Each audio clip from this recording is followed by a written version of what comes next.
Let's revisit the why behind the work. These powerful images demonstrate the impact of movement on brain function. This is a composite of the scans of 20 middle school students' brains while taking the same test. The composite image on the left is students who sat quietly before taking the test. The brain image on the right is the same 20 students taking the test after a 20-minute walk. You can see that the brain on the right is much more lit up, indicating that the students are ready to learn. These images remind us of why it's so important for districts to support and implement enhanced physical education at the recommended number of minutes for all students as a strategy for promoting learning and supporting health. The next several slides offer examples of how districts have supported the implementation of enhanced PE with policies, programs, events, evaluation measures, funding, and resource distribution. First, we want to share an example of a district that integrated PE into a comprehensive wellness curriculum. That district saw their state's daily PE requirement as an opportunity to support student health and wellness.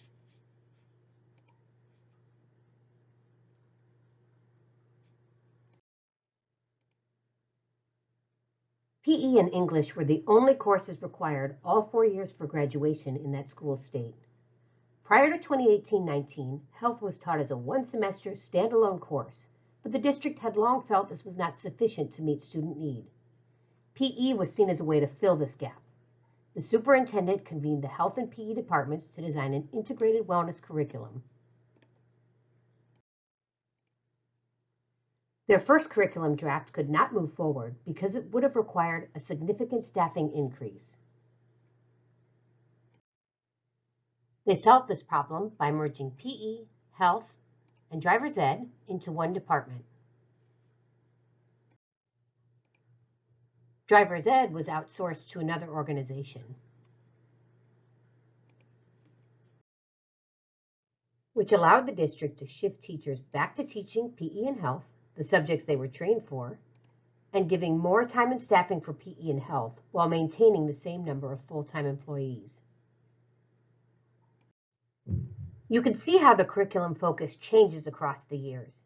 The daily program enables students to increase their understanding and application of physical education and emotional wellness across all 4 years of high school as they mature and begin to prepare for post-school choices.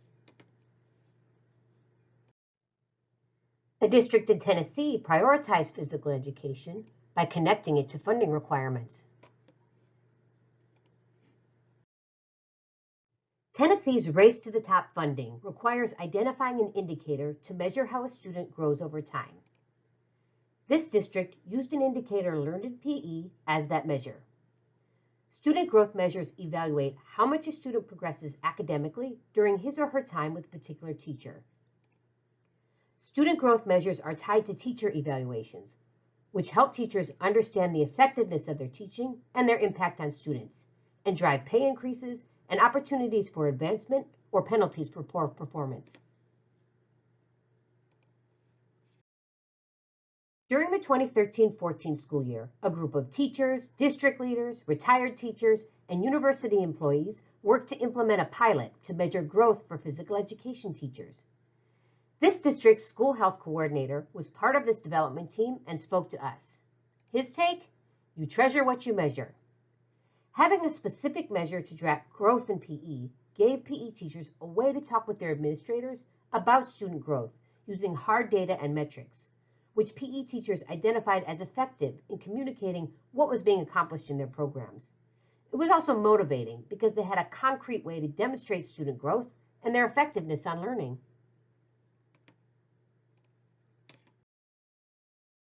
Family education and community partnerships were core elements in districts we spoke to that had more robust and comprehensive wellness programs. Community organizations may be looking for ways to support schools and could participate by having an educational booth at your annual wellness fair or by offering nutrition education or physical activity resources. In addition, districts have used fun events to provide education and encourage engagement. Some popular ideas include Family Fitness Night, Before and After Zumba Club, and annual wellness fairs. Documenting these activities helps build momentum and can foster new relationships with families and community members looking for ways to get involved. Some districts enact policy and provide guidance to their schools to schedule PE as a core subject, meaning PE is a key part of scheduling. Other districts share PE equipment and learning resources across the district to maximize availability to all students and schools. For example, specialized equipment for specific learning units is coordinated across the learning curriculum and may be used at one school for the first quarter and then transferred to the next school for the next.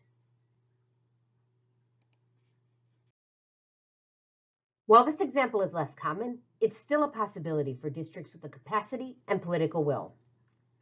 A high school was able to use local tax funds to invest in capital improvements that benefited their PE program. They managed to get a new, state-of-the-art facility funded via an $18 million referendum. However, it wasn't easy. The referendum failed the first time, but advocates streamlined their proposal and it narrowly passed. It was a major effort led by both internal and external partners who worked tirelessly to unite everyone around the proposal. As you can see, districts can provide leadership and support to their schools and staff to maximize resources and promote enhanced PE. Thanks.